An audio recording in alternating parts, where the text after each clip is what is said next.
Welcome to episode 15 of Uncontained. I'm your host, Aaron Static Render, and today's guest is comedian Donzilla Don Tjernagel. He's been called one of the raunchiest comedians ever, so needless to say, you're in for a treat. In this episode, Don and I discuss how he got his start performing comedy for free lattes at a coffee shop in Las Vegas, becoming the youngest performer to ever have his own show on the Vegas Strip, recording multiple DVDs, and giving many comedians, including myself, their first show. Enjoy episode 15 with comedian and host of Donzilla's Comedy Showcase, Donzilla Don Tjernagel. Don, how's it going, man? I'm great. Great. You want to tell everybody a little bit about yourself before we get started? Oh, well, just a standard stand-up comedian. I started years ago in Vegas for free coffee, and I've just kind of continued it since. There was a coffee house. This in the late 90s, so there was coffee houses everywhere, and they used to have open mics there. So I remember walking home from school. I had to go to UNLV because I got hurt playing football in college, so I had to find the cheapest school in the country, which was UNLV, because I lost my scholarship dollars. And so I'd walk home, and they would have free lattes to anybody who went up and did the open mic, and loved coffee. So I went up and did 5 minutes for free lattes, and that's kind of how it all started up. Right on. I would have done that too, man. Yeah, You gotta, so everybody's like, gotta "Was love your a dream to be a latte. comic?" I'm like, "No, I just really wanted a free coffee." It was all it kind of came out. And a Caffeine few months induced. later, they had me in a lounge show on the Strip, and I graduated college. And just kind of that was my job, so I just kept doing it.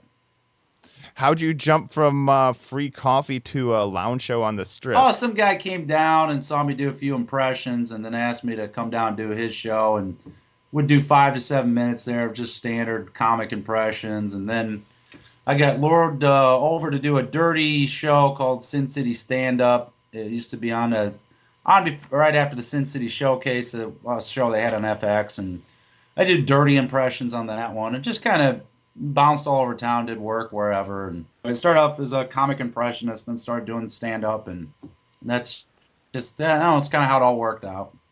What kind of impersonations would you do? Oh, well, for the older crowd, the lounge crowd, you do a lot of Jimmy Stewart impressions, would do some cartoon characters and whatnot.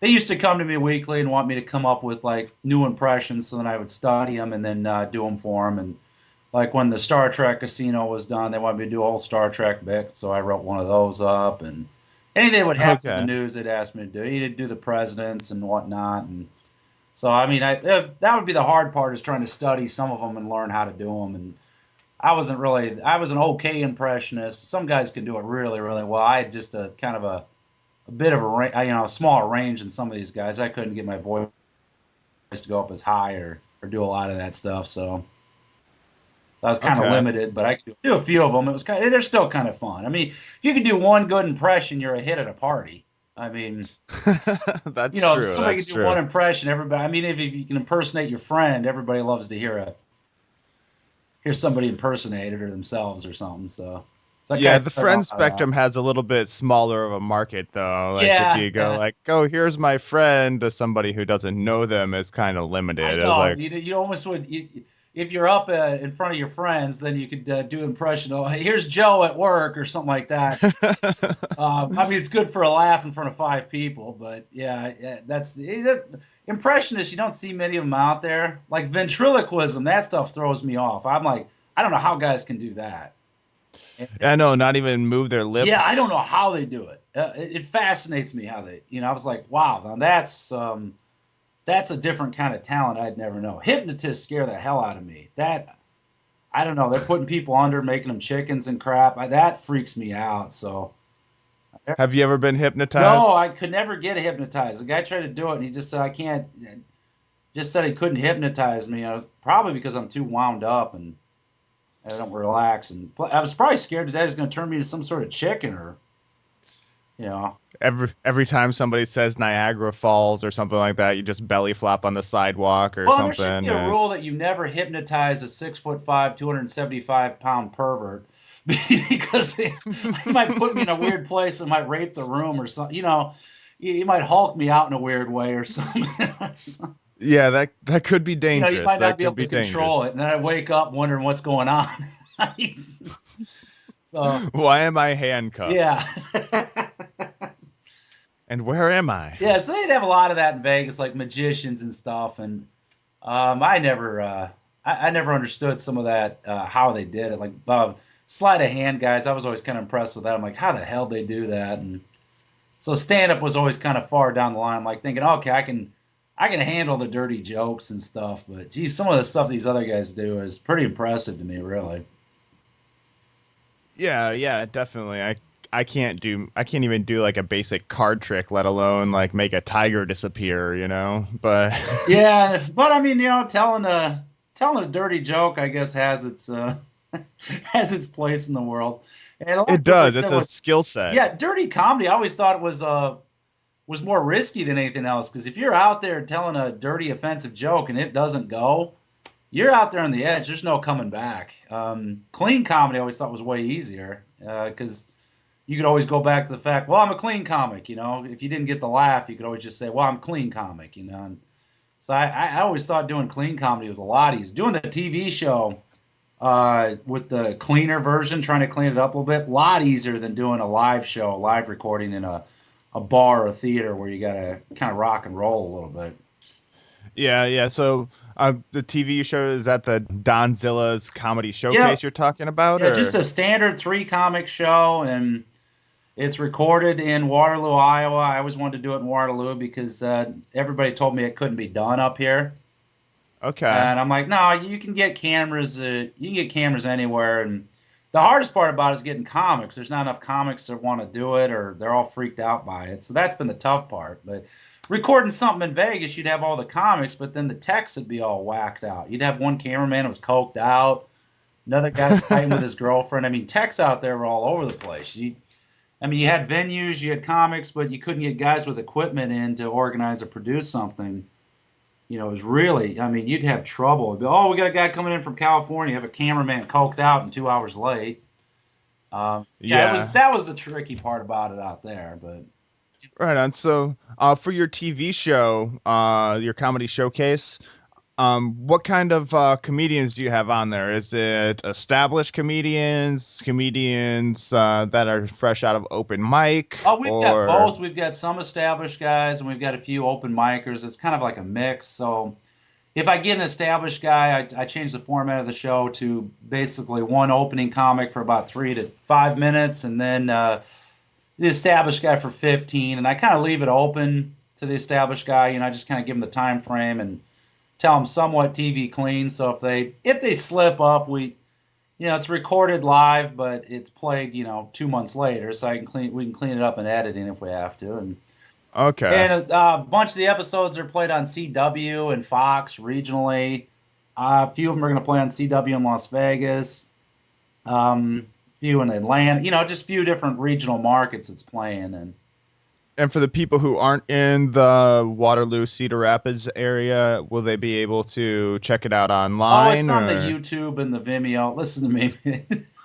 on the I song YouTube, it the all the time. Vimeo, the It's on the YouTube. and the www dot Render's got me on the Skype.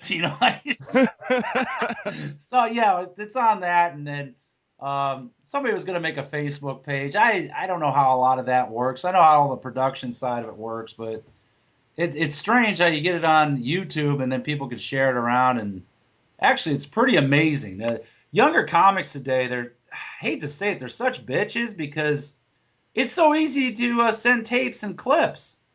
You just get it yeah. on YouTube and send somebody a link, and I mean, the old days when you wanted to get work, like late '90s, early 2000s, you had to go get some guy to dub you a video, and then you had to get the dub video and send it in the mail. And then beg some club owner to watch it. And now you can just basically email them a clip. These young guys are like, "Oh, I don't have any good video." I'm like, "You idiot! Everybody in that room has got a cell phone or a video camera on it. Get your girlfriend to laugh at you and record 5 minutes of you, and then send it in a clip." I mean, it's amazing what technology is available now to do this, and it's really astonishing. I love the YouTube generation of comedy because it's made stand-up comedy shows better. The old days, they have a comedy show, and people would show up, and if they didn't like you, they'd be mad about it. They'd be mad they spent $5 or $10 to come see you talk about something nasty. Now, before Yeah. they go to the show, they just do a few clicks on the YouTube, and they see what your act is, and they're like, "Oh yeah, we'd like that sort of thing," or "Oh no, that's not for us." So I think stand-up comedy's gotten better because of it. You get a crowd that's more Okay. qualified to what you're doing, and they're like, "Oh yeah, that's the guy who does the dirty jokes about this. I like dirty jokes," or you get some lady like, "Oh God, I don't like that sort of thing," and you don't have to get yelled at by that lady later because she spent her Friday night watching you talk about your dink. So Yeah, definitely. And you know, but do you find that all the YouTube and everything makes it harder to find the good comics uh, as well, or is it like all like congested, or does the cream rise to the top? well, that's the thing. I think every comic out there's got 5 to 7 in them. I mean, I think everybody's got that. I even think people who are not into comedy have got 5 to 7 minutes of funny in them. I mean, I think that possibility's out with everybody. I mean, you can see a kid at an open mic, he's got like one good joke, two good jokes, and you think, geez, he could develop that into, 5 to 7 minutes, no problem. And, everybody's got something that's funny, something that's happened. So I don't know. Yeah. I think it's actually made it easier to find guys because you can see them, you can kind of see them in their element. And I mean, there's tons and tons of bad comedy on the YouTube, which I think is kind of good too, though. I mean, some of that's kind of it's a sick thing, but some comics love to watch other comics bomb, and I mean it's really strange. You can have a bad comic, he'll get 10 times the views of people watching this guy eat it, and some comics have gone to that alternative comedy where their idea is to be the worst comic and bomb and go the anti-comedy realm of it, but. I don't know. I think YouTube's great. With bad comics, good comics. I think it's great. And same thing with that Vimeo thing. And I mean, it's amazing. So I mean, you can get people all over the world to tune in and see your stuff now. Yeah, that is true. You can make it from pretty much anywhere now with as long as you have internet access, Oh yeah, you I know. mean, well, you're doing a podcast radio show. I mean, if this was 1991, you'd be in your basement like Christian Slater getting run off by the FCC with the hot girl with the short hair. I mean, Oh, that's with your pirate basement. Are you radio out there? stuff. Are you listening? Now you got internet. It's every kid, every Christian Slater who's pissed off to be living in Arizona can now do a podcast or get the stuff out there. I think it's fantastic. That is true, man. And like it it gives you an awesome way to connect with other entertainers as well, and easy way without having to find like a comedy club or a radio station to get your word out there. Yeah, because really, you got the comedy club blocking off. I mean, comedy clubs are running the same comics they did 25 years ago. So if you go, you're going to see the same guy from '83 doing the same jokes that he did in '83, just running through on the same run. Now with internet and everything, you can see brand new comics that would have never been given a chance at that club, never been given a moment. And same thing with radio. Why should I listen to the same AM radio station, the same guy over and over again, giving his same daily routine, listening to blow on his coffee and talk down to everybody with his old voice. Well, in '53, doing that stuff. I mean, Yeah. you know, like I mean, how many times do I have to listen to? I mean, public radio. Garrison Keeler makes me want to slip my wrist. But all the smug ones love it. Oh, Garrison, oh, Lake Wobegon. I'm like, oh, good God. So I don't know. Yeah, it's great to have podcasts and the internet and all that. I'm a fan. I'm a fan. Awesome, man. Well, I'm glad you are on my podcast, and thank you for venturing into the world of the Skype. Yes. for for those of you who don't know, this is Don's first time on Skype. Oh, it Not is to cool. I'm doing all Skype all the time. They have like sex phone Skype, phone sex Skype. I want to do that now. are you gonna be the one on the cam doing the sexual Yeah, Jeeves, I'm a or freak. Make some extra money. My wife's a stay-at-home mom. I got to come up with other sources of income. there you go, get the ball gag and like Yeah, yeah, I'm open. I'm open. always open to try new stuff. That's what I like about you, Don. That's what I like about you. So, let's go back to the comedy thing. And when you were in Vegas, you were the youngest comedian to have his own show in Vegas. Is that correct? Yeah, I had my own showroom show at 22. And at that time, the guy says, yeah, no one your age has ever had this. And I had a showroom show at the Las Vegas Hilton, and then I had one at the Monte Carlo. A few years later, I had one at the Bourbon Street, and then was going to come back to the Monte Carlo. I kind of would build a show up off strip, and then just slowly take it to the strip. I did it 3 different times, where I'd take an actual show idea of I used to have a show idea where I had 2 comics and then a feature and then a closer. And the feature spot would be usually about 20 minutes. The closer would be about 25. 2 comics up front that were 10 minutes, and then I would host it. And usually I'd have at least one female comic. I was very pro female comics, and always try to have at least one on the show, which was tough. There weren't that many of them. Yeah. And try to mix the show. I've tried to do that with a TV show too. Try to get a nice mix of shows, but I always loved having a female comic because I thought just a little bit of estrogen, different point of view, I thought it made the show a lot better. And I thought if you had a really dirty male comic, a female in there would just kind of soften the edges of it. It just made it easier to take that. And, Okay, even if she is a filthy comic too, or it was another perspective. And I used to love filthy female comics. I used to think it was really, really funny. You know, it's fun to get a different perspective on dirty jokes. And so I was very pro female comic. I mean, still really am. They're hard to find. There's not many of them out there. And I hate when they say, well, I don't get work because I'm a female. No. There's plenty of guys looking for female comics because you want that mix. You want that difference, you know. I mean, you can't just put 3 guys on telling masturbation jokes every show. You need one guy telling the masturbation jokes, maybe one guy doing some weird stuff, and then one female telling masturbation jokes, and then you got a really cool show.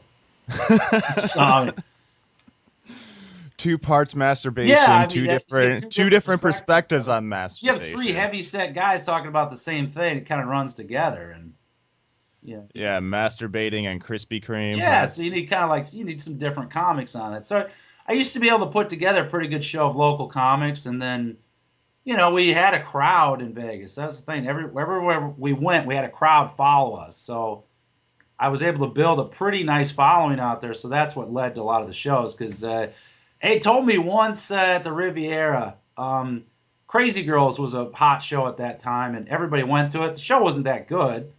So I dated a girl who was in the show. It wasn't really that great of a show. And she even said, yeah, the show's crap, but people come to see it. Well, it's got hot asses in it. So everybody was going to see it. And I remember the entertainment director, the Riv, says, he goes, Don, if you went up on stage and took a shit on the stage and 100 people paid to see it, you'd have a show in Vegas every night. So and that's when I learned it doesn't really, I love when these comics come up like, oh yeah, we're going to rock this place tonight. I go, guys, it's kind of irrelevant. If we just fill the room and people pay and buy drinks and do this, we're fine. I mean, it doesn't really matter if the show's good. It just matters if people want to see it. Very true. Very true. So that's really a lot of it. I knew that early on, and the challenge is just trying to get enough people to get interested in what you're doing, buy it, and I mean, because there is a business side to it. A lot of comics sometimes pass that off, and they think they're artists first. And, oh, I'm such an artist. All I need is 10 people at a coffee shop to break through. Now you kind of need some people willing to pay about $10 or $15 to come see you, or buy a DVD or a video on demand, and then you really have got something salient. You got something you can sell to different places and stuff. Okay, yeah, that's cool. Have you ever thought about going back to Vegas? I probably will. I'm planning on buying a condo back there again. I got a 3-year plan to get back there, but I'll just own a condo. I don't think I'll ever do comedy out there again. Okay. Because the last few times I went, I canceled the shows because going back out there, it's basically, when you lived out there, you want to go and see all the people you saw. And I don't know, if it was the right show, I'd probably put one on, but you got to dump a lot of money into Vegas to get a show. And if you're just out there for a weekend, I mean, to put one show on, you got to dump $5,000, or, it's either dump $5,000 in a show or maybe go buy a watch.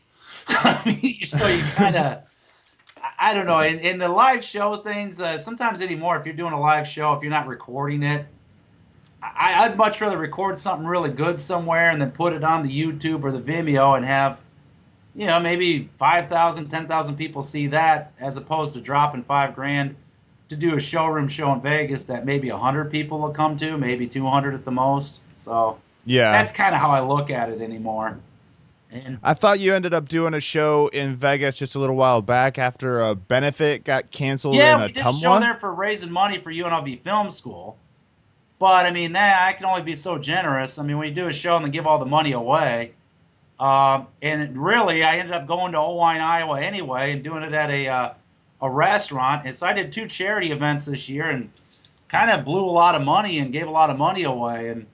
And then what do I get for it? I get people in the small town telling me I'm an asshole because I said dirty jokes. But so usually at the end of the night, you're just like, okay, I gave a lot of money away, was very generous, paid everybody over and above to produce the show than what it would have normally been, gave my residual money away for that month. And then the next morning at a small town coffee shop in town, I got some old lady calling me an asshole. So, and wasn't there a big newspaper write-up on it too? I'm done trying. I'll just go back to the recesses of dirty comedy and be left alone in the corner. Yeah, was there a big newspaper write-up on it too? Yeah, there was. I mean, the town was really upset that I wasn't allowed. I mean, because the theater I was going to was a community theater. So, I mean, that's taxpayer funded. So if you want to go in there and rent the place and pay everybody, and this is really what I hate about this, is our show, you're not forced to go to it. If it's not something you may like, you don't have to come to it. It's strictly there for the people who like that sort of thing. Like, I go into a bar, I don't like vodka, but I would never ever tell the bar to stop serving vodka. I mean, it makes no sense. But that's how people are. If they don't like something, they got to make it go away. And really, if nobody wanted to see it, here's the other problem with some of these small towns.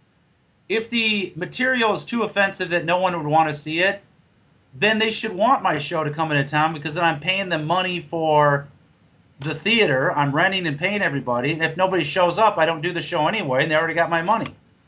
So there you go. If that's the case, they should like a guy like me. I'd pay and never even play the show if nobody wanted to see it. So I don't know. I think they're always a little bit. The problem is too with these community theaters, they don't like a guy like me coming in saying, "I'll pay for the venue, I'll pay for this," because then certain people start taking a look at the theater, saying, "Well, why are all these public funds going to a theater like this when there's people willing to rent it? Why don't they run it on a private basis and stop using taxpayer-funded money to watch old people perform plays like Our Town badly?" So a lot of it's not even the content. It's that some guy has a sandbox that the taxpayers are paying for, and he only wants his friends to come over and play in his sandbox, and everybody pays. Yeah. That's usually what happens with those. That's an interesting perspective. I never really thought about that, but it makes complete sense, Yeah. like. Now, Vegas is 100%. Like, you got the money, all right. Because that's one thing. My check's clear. So when I rent a venue, the checks there usually 6 months before the show even started, and everybody's paid before the show even starts. Yeah. So I mean, I may be a dirty comic, but business-wise, I've got high ethics, values, morals, and I make sure people are paid and taken care of before we even start a show. And I probably shouldn't do it so much with comics. When I pay them ahead of time, they get all crazy and happy. And when you pay a venue ahead of time, they start finding stuff they can start charging you for. After you agree to a price, and they say, okay, and then you send them a check, and they're like, oh, well, there's a light turn-on fee of $15 and a light turn-off fee of $20. They start looking. It's like, I can take care of that myself. Because they want to start paying for the Music Man production that they're losing money on, that they have planned for 2 months after you're there. Yeah. It's hard. Community theaters are hard to put shows on. Civic centers are easy because I think they're filed differently. I don't think they're a 501c, so I think they're filed differently, so they have to show somewhat of a profit. So okay, they're open. You call a Civic Center, they're like, yeah, when do you need it, when do you want it? And usually the Civic Centers love my show because they can sell a lot of liquor. My audiences drink a lot of liquor. You have to drink a few drinks to hear some guy talk about his scrotum. So usually you need a few shots to get that going. And we keep our ticket prices low too, because I always said nobody should have to pay too much to hear a large guy talk dirty. Yeah. I've actually been on a couple of your shows, and you actually gave me my first stand-up show, Don. There's a lot of people that tell me that I'm usually the first one to give them a chance, and I don't know if somebody's got a hint of funny. I usually like to nurture it because I want to see stand up when I'm too old to do it. I want to be able to go out and see stand up. So I've always Yeah. been nurturing, and the other thing too is I've never been treated that well in this industry. I mean, I've been treated horribly by the established industry. They've just never wanted me around, and I always said I would never do that to the next group coming up because I was like, I knew how much that would hurt, and you drive 8 hours to get a guest set, and then they tell you no after they already told you yes, and I just never wanted to do that to someone. So I always wanted to leave it nicer. When I got in, I wanted to leave things nicer for the next people to come through. And I can actually tell that too. I didn't know about you being treated like shit before, but you can tell that you actually care, and want to make things happen for upcoming comedians. At least give them a chance to do something. Well, it's really because I want the industry to continue. I want to see, someday when I'm 50 and too old to get up there. And I mean, I don't know if I could stay in good enough shape to still do stand up at 50, but I watched one of my mentors, Captain Rowdy, rest his soul. He's dead now, but later in his life he was a severe diabetic and he had to brace his legs to be able to stand up and do comedy. And I Oh, thought, wow. geez, and the guy loved it so much and just had so much joy doing it. And I thought, God, that could happen to me one day where I'm unable to get up there and do it, but I want to be able to watch it. I want to be able to see it, and so that's kind of how I always I'd want to be able to go out some Saturday night with my wife and go check out a comedy show and still be able to see it. But if it's not nurtured for younger comedians, it'll be gone and you won't have the opportunity to watch it. Yeah. So do you see the scene growing now and getting stronger, or are you still in fear that it may fade away? I think it's going. I think the bubble's going to burst pretty soon, and it'll be relegated to the back rooms again, like it. I don't know what it once was, and I don't know. It's I don't really see a lot of stand up right now that gets me that excited. And I mean, I can't. I know this is blasphemy to say. I don't get Louis C.K. I don't understand why that's good. And people hate me because I say I like Dane Cook. And it's funny because they say, well, Dane Cook's hacking Louis C.K. I'm like, well, did you like Dane Cook when he was, before you knew of Louis C.K.? No, I hated Dane Cook. But if he was hacking Louis C.K.'s material and Louis C.K.'s a genius, you should have liked Dane Cook. So, I mean, I just don't get, like Amy Schumer, her hacking Patrice O'Neill at the Apollo. I don't know how everybody said that was okay. I don't get her at all either. I just don't understand it. Yeah. And So what do you look for in a comedian just like something that? original and different. Just something weird. I mean, even if you're doing kind of stock material, like every guy does masturbation jokes. I want to see your masturbation joke, I want to see personalized stuff. I still love a good story comic that can go up there and tell me a story of something really messed up that they did and add some punchlines to it and just move it along. I love watching that. And Okay. So who would be one besides Dane Cook that you are like intrigued by now? I didn't even know why I like Dane Cook. I think the reason I like him is because he looks like he's having.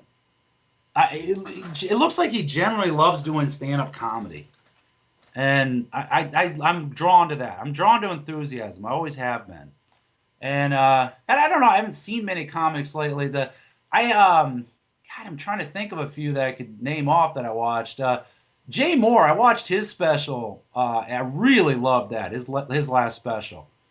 I mean, I just thoroughly enjoyed that. And so there's some older comics that are coming back doing stuff that just, I think it's fantastic. I thought his last special was great. I enjoyed every bit of it.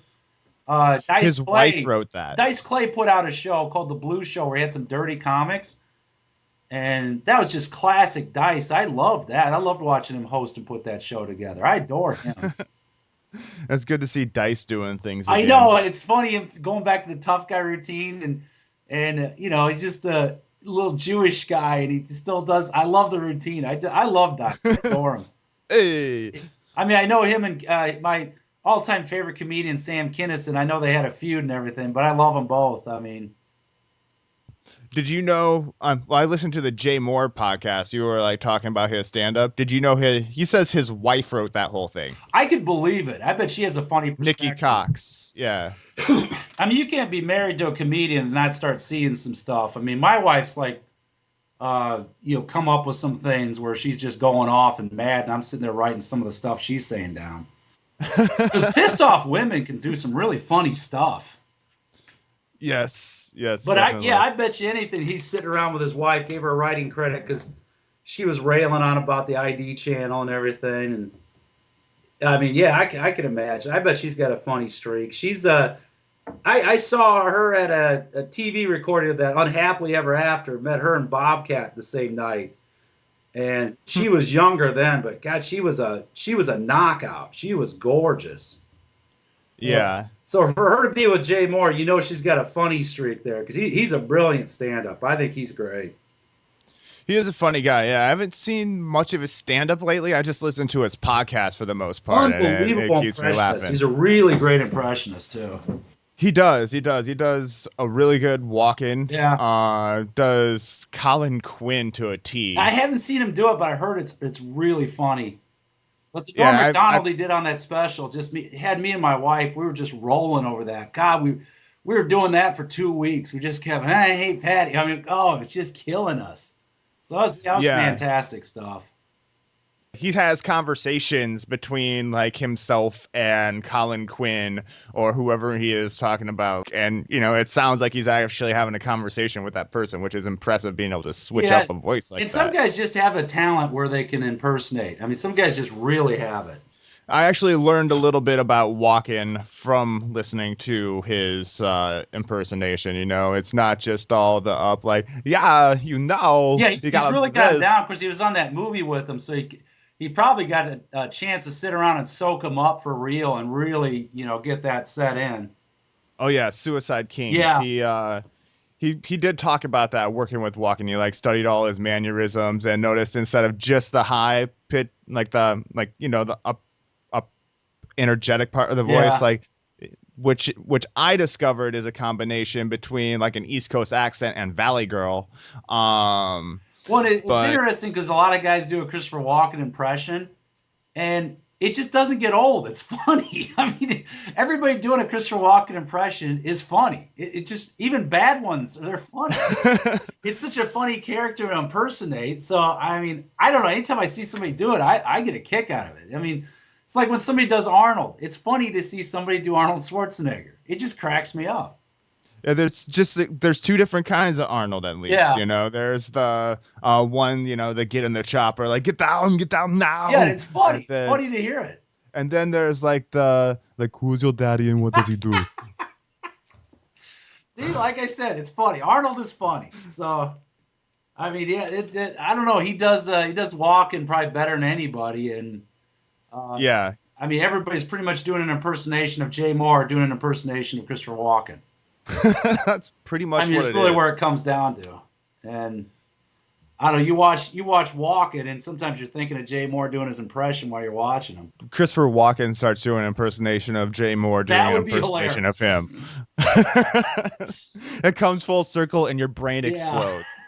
It's like, okay, I've seen it all. But other than him, I mean, I've tried to watch a few specials, but I don't know I don't know what's going on. I just sometimes some comics just annoy the hell out of me, and I don't know.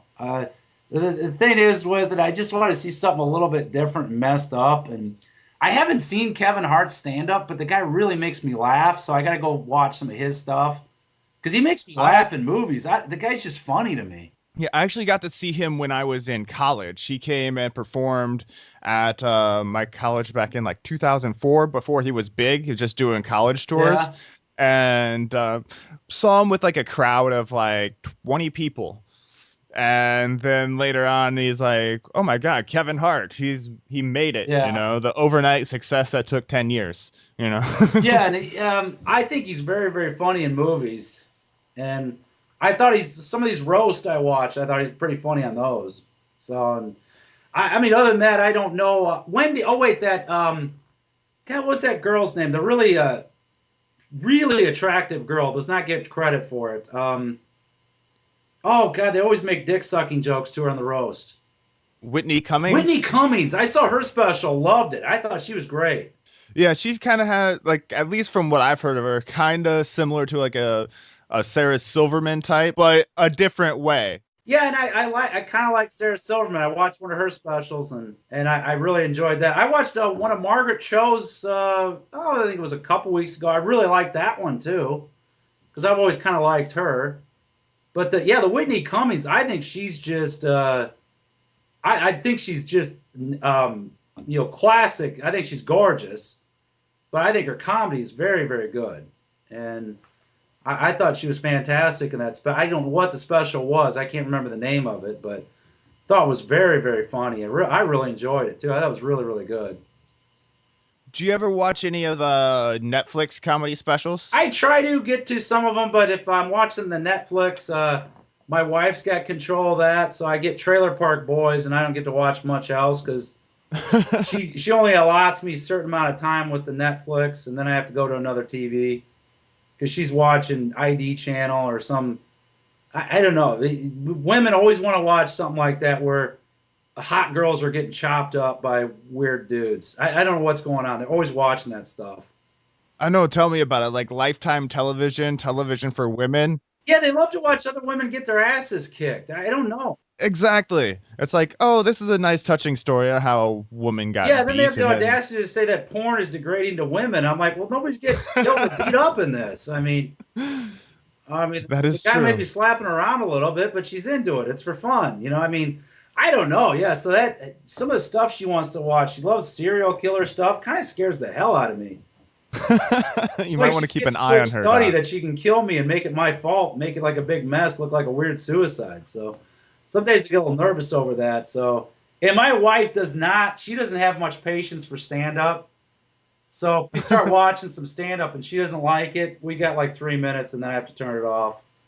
Oh, that's too bad. Have you ever one stand-up comedian that I like that has a Netflix special is Jim Jeffries. Have you listened to him? Is he the English guy? He's Australian. Oh, okay. Sorry to all the English people.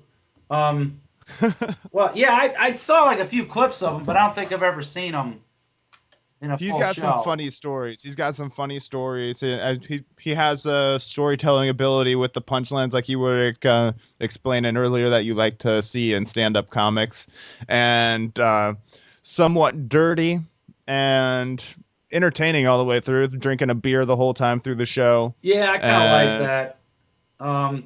I like it when comics drink a little bit, and I don't know, it adds a little realism to it. That it shows that they've been on the road and actually worked some bars and some clubs where they have a few drinks.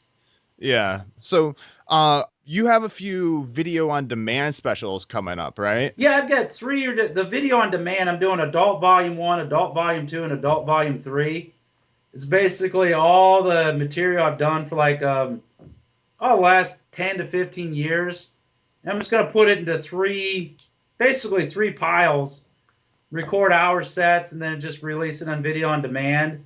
And then not do that material again, try to write a whole new act for April 1st, 2017. I got a recording at a civic center, and I'm going to try to come up with something different. So I'm going to kind of do all that material and then just kind of move on, try to get some whole brand new act for the April 1st one.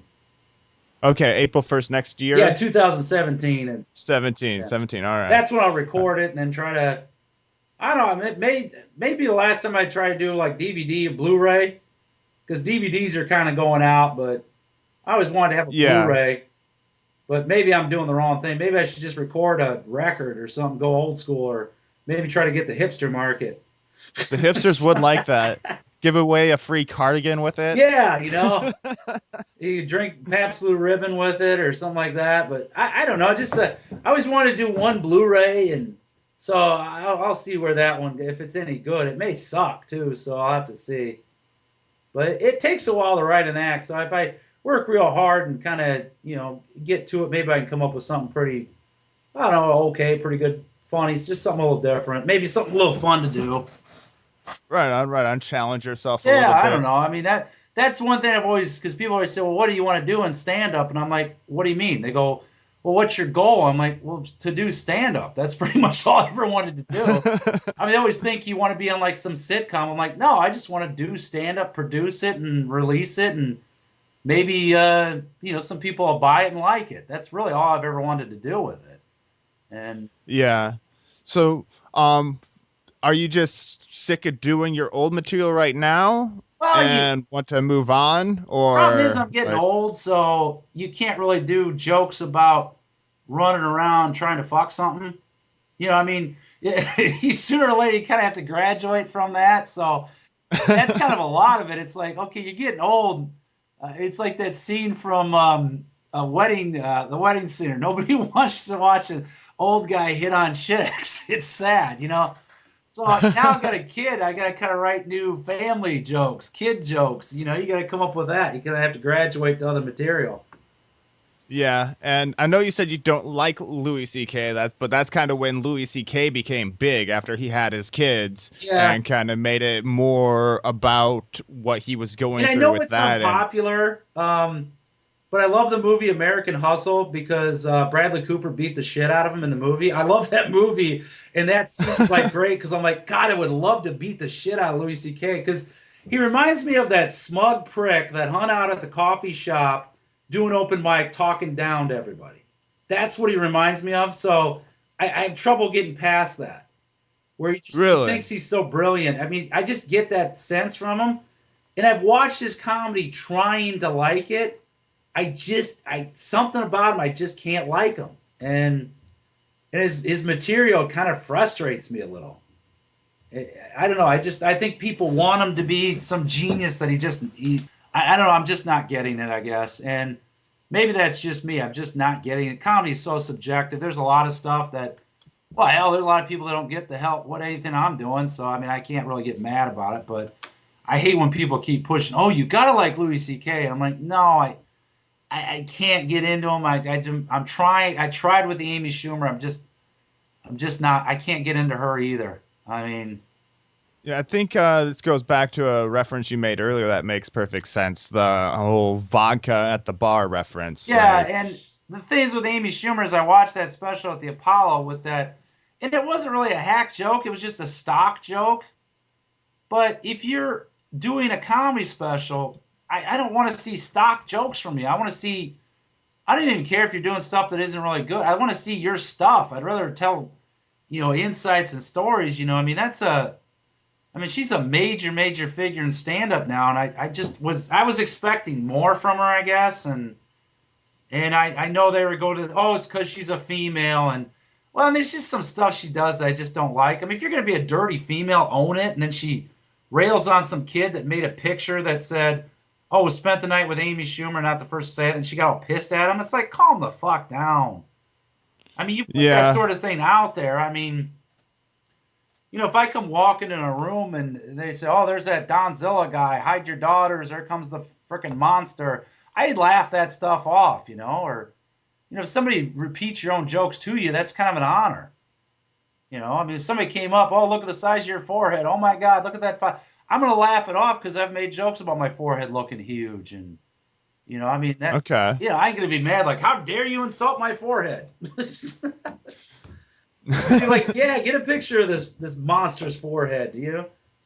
Yeah, you can't be like making fun of yourself on stage and then get off stage and like, no, I'm completely serious Yeah, how now. dare you make that a How? song? Yeah, come on, just own it and have a picture with somebody and enjoy it. I mean, be happy somebody wants to cover you. God, comics, we beg for any type of exposure we can get. Any little bit you can get on your work is great. And I don't know, she just does things that I don't know. And then her she's related to Chuck Schumer, so and then she's up there talking about gun control. It's like, come on, that's not your place. Just tell dirty jokes and move on with it. I mean, comedians, we're Yeah, supposed to make people forget about world problems, not, we're supposed to bring them down, not be up there talking about it. I know some people shot up at her movie, but that happens. It wasn't her fault. Now she's saying, I wish I'd have never wrote that movie. Fuck you. That movie made you famous, made you a lot of money. Say you wish you yeah, never wrote it. I mean, come on. One crazy shoots his theater up. I mean, Jesus. Then she makes it all about her. So sorry, I hate to go off on Amy Schumer, but yeah, she just bugs the shit out of me. I gotta be honest. It's all right, man. This is your podcast too, Yeah. man. So talk about what you want. If Amy Schumer pisses you off, if that lady in the supermarket line with Yeah. the blue hair ahead of you just took too long to find the exact 37-cent change, you know. Well, and then there's some comics that I really like that Anzi kid, or what's his name? I'm not sure. I don't know. My nephew turned me on to him, and I watched him stand up. I thought it was funny. Saw him in a movie once. I'm like, who is that guy? He's like little. I don't know if he's like where he's from. I don't know what his background is. But he was in that movie with Seth Rogen, Observe and Report, and he's like, I love Chick-fil-A. Why would I love Chick-fil-A? I mean, it kind of cracked me up in that. And I mean, it does not take much to get me to like you comedically. I'm easy. And I love comedy, so I mean, it does not take much. I mean, 2 laughs and I'm yours. I mean, really, that's how. I mean, I laugh at mascots. I'm an easy laugh. I'll laugh at messed up stuff. So, really, I'm a true comedy fan. So it does not take much to get me on your side. And so I don't know. Can't remember the guy's Anzi something. I'll have to look that up, and maybe I'll put something in the show notes about it Well, if we whoever he figure is, out I what like. it is. I saw a little bit. My nephew told me about him, and I watched a little bit of it. And God, I liked it. I thought it was funny. Right on, cool. So you're easy in becoming a fan of somebody in comedy. What would you give for advice to somebody that's starting out in comedy? Well, if you're gonna do it for money, don't.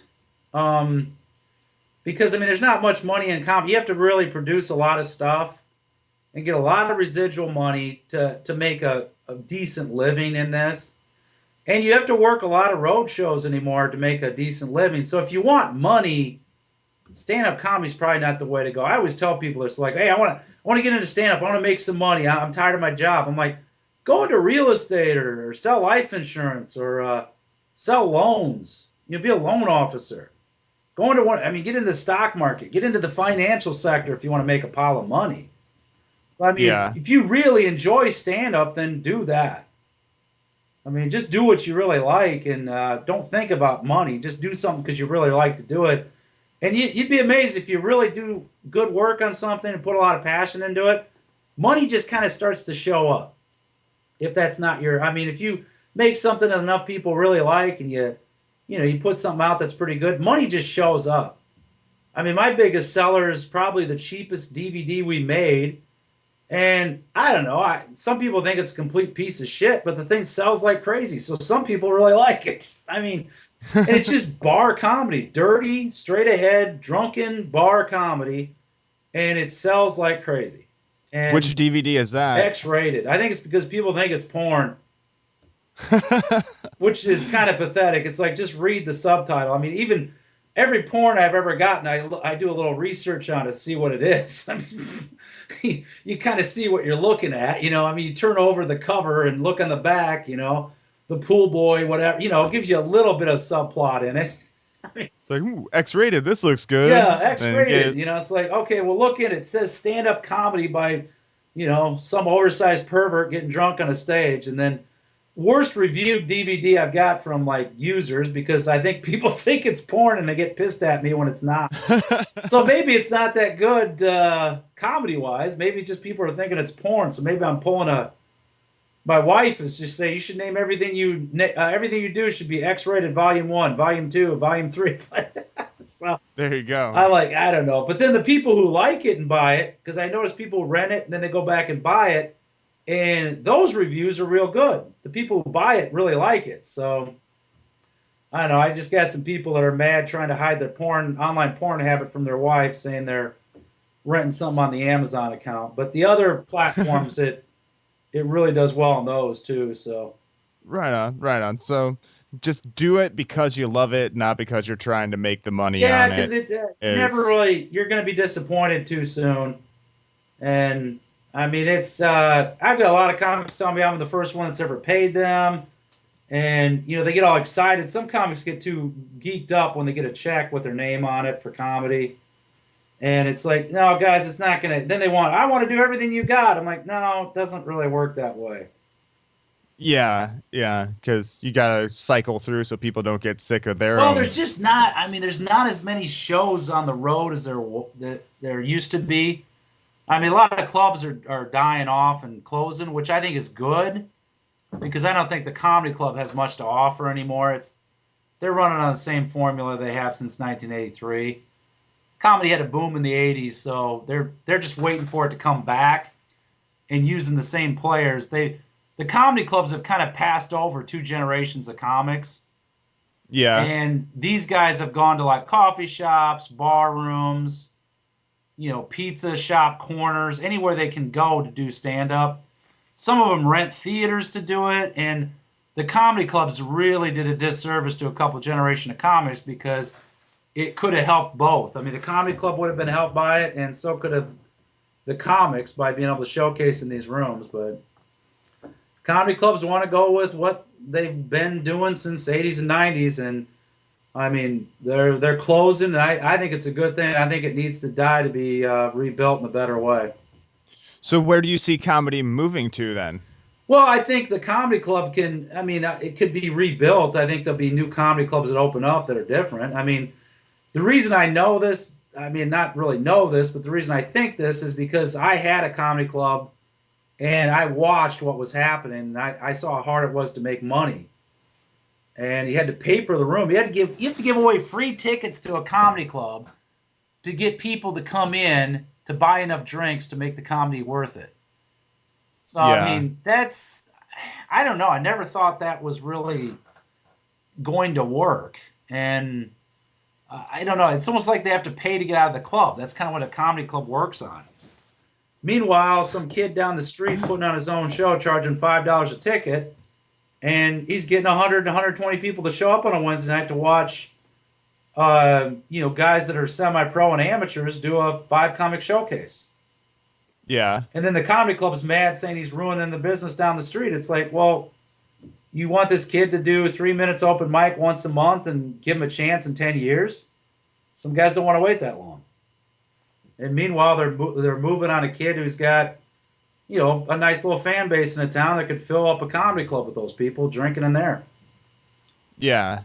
All right. Yeah. So basically, if the comedy clubs want to survive, they have to adapt, or the scene will. Well, they have to nurture the young talent. I mean, there's young comedians out there that, I mean, they'll go up, they'll work themselves to death to get a nice show, and they'll flyer, they'll promote, they'll get their family there, they'll get people there to support it, and I mean that helps everybody out. Everybody, you get new comic, new acts, and it'd help the club, it'd keep the club fresh, and it would help the young comics. They'd get a credit saying I worked that club. But some of these comedy clubs, I mean, there's where I live out here in Iowa, there's two comedy clubs left in the whole state, and one of them's oh God, that one in Cedar Rapids, that's about to close any second. Oh Really? yeah, that guy owes money all over town. And I mean, when I call down to place radio advertising in that town, they always ask, "Are you the Donzilla guy?" And I'm like, "Yeah." Oh, okay, you're the guy that pays, so we don't have to, you know. Oh yeah, we pay ahead of time, so I have to qualify that. So I hear that from a lot of people that's about ready to go. Oh, wow. So then you have one comedy club left in the whole state. But there are a lot of venues for comedy Oh yeah, still. there's tons of Like, bars and stuff that are starting to do it. I know Iowa City has quite a few, like the Yacht Club. And does Gabe's do comedy I now? don't know anymore. I did something there. It's a nice place. They're nice people over there too. But Yeah, I think they like do it Gabe. once in a while, which is kind of where it's going to end up. Where people will do like a once in a while show. The weeklies are probably going to die off unless they're open mics or small showcases and whatnot. Yeah, that's a possibility. Hopefully, something happens that the comedy business gets strong or stays strong. Yeah, I think it's got to Uh, die before it can be rebuilt, though. That's the one problem. I mean, some's got to die and then be missed a little bit, and then it kind of comes back a little bit better.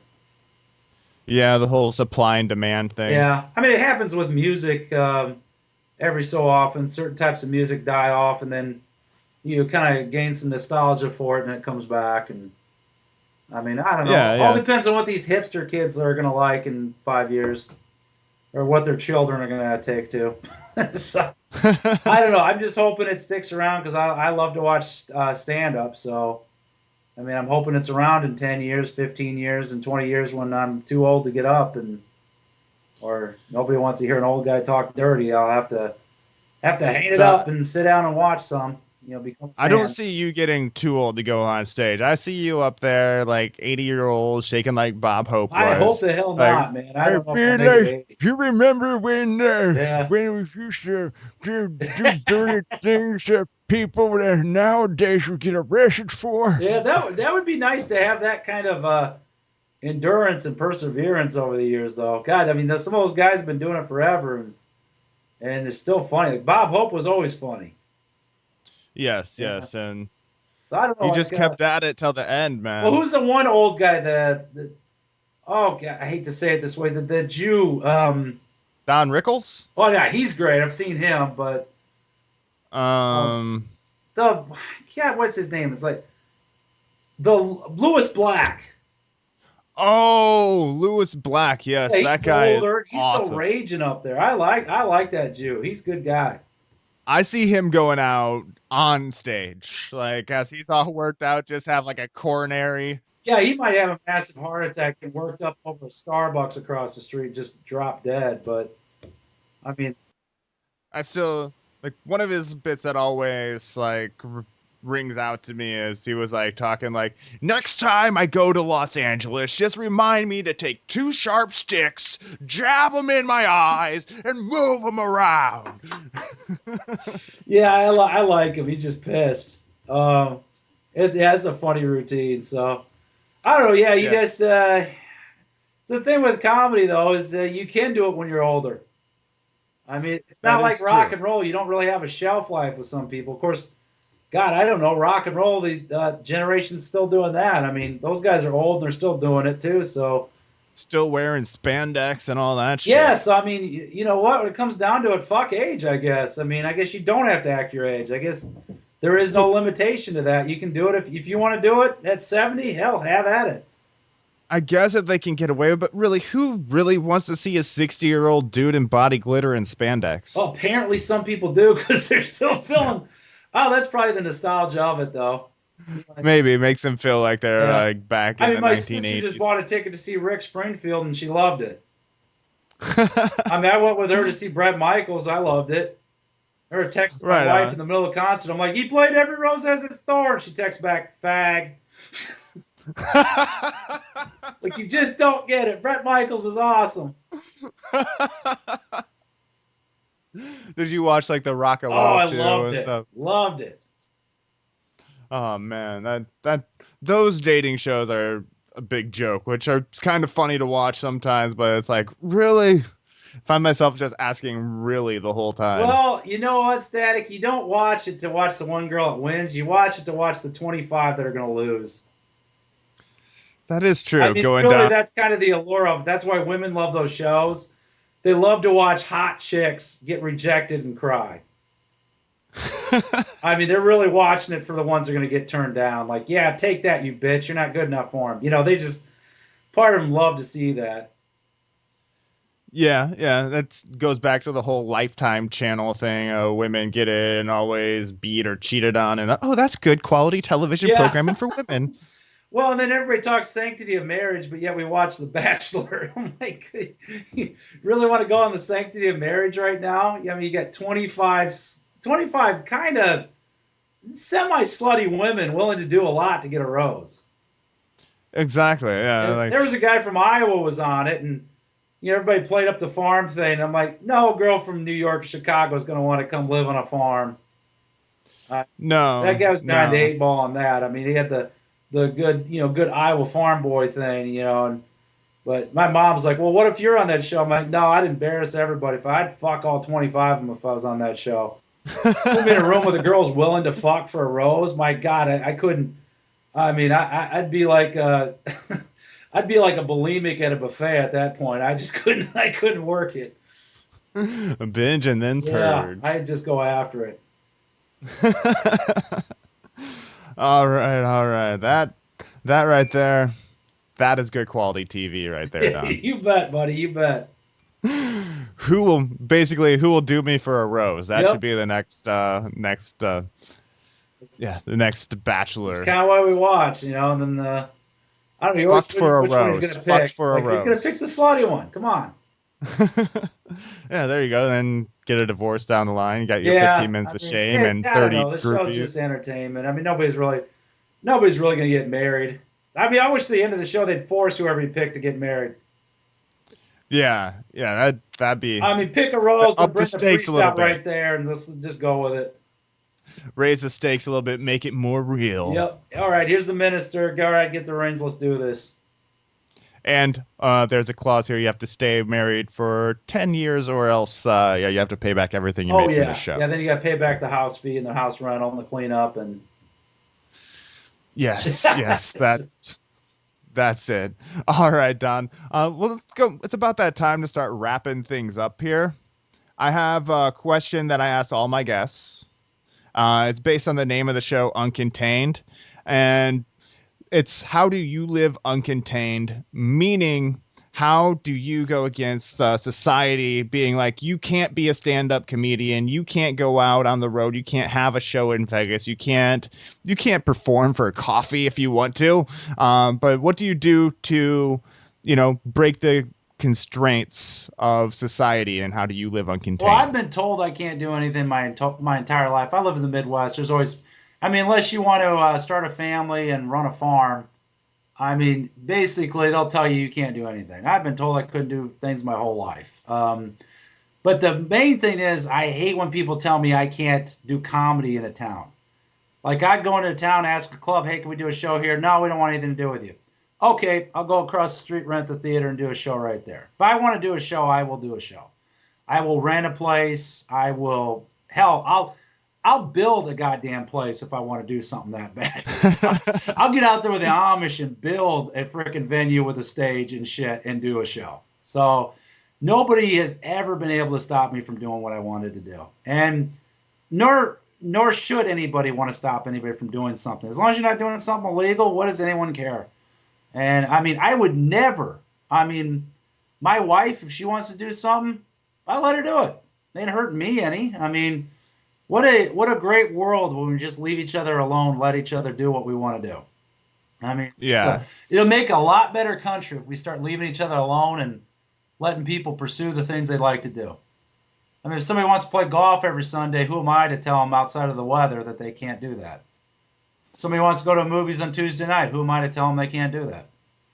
Yeah, exactly, man. The only time you tell them, you said, besides the weather. So if it's lightning, probably shouldn't go out there and play. But other than that, if it's drizzling, go for it. But permitting the law, if you're not breaking the law and you want to do something, by all means, have at it. We got this country's got to change. We got to start enjoying ourselves again. We got to start doing things we really like to do. My father's always told me that. He goes, if you can find something you like to do at the end of the week, your week's a lot easier. Your work week is a lot easier if there's something you can look forward to once a week or even once a month. So, and he's right. He's right. If you got one little thing that you like, can enrich everything in your life, makes everything better if you got one thing you truly enjoy doing. That right there is very good advice. Sometimes parents actually know what they're talking about. Yeah, they really do. And then, I've got a son. If he grows up, wants to play the piano, I'm going to nurture that. If he wants to play football like his dad, I'll nurture that. Whatever he wants to do, I'm going to nurture it. If he has he has a liking for something I don't even really get into, I'll try to learn about it. And if something makes him truly happy, I'll be happy that he's that happy. That's awesome, dude. That's awesome. All right. And now I've been having my guests sign off the show with Live Uncontained. So could you do me the favor and sign us off the show today? Give it your own little flavor or whatever, the Donzilla twist, and end up with Live Uncontained. This is Donzilla, Don Tjernagel with Aaron Static the Render, Live Uncontained. Thanks again to Don Tjernagel for coming on the show today and even breaking out his old nickname for me, Aaron Static the Render, in the sign-off. And if you ever do get a chance to check out Don Tjernagel live, you should definitely do so. If you aren't so lucky, do the next best thing. Check out his website, Donzilla.com, and you can check out his DVDs there. And after doing a little bit of Googling, I figured out what comedian he was talking about from Observe and Report. It's Aziz Ansari. And Don, if you like him in that, you should definitely check him out in his Netflix show, Master of None. And no, Netflix is not a sponsor of the show, but if they want to be, I won't turn them down. Thank you again for listening to the show today.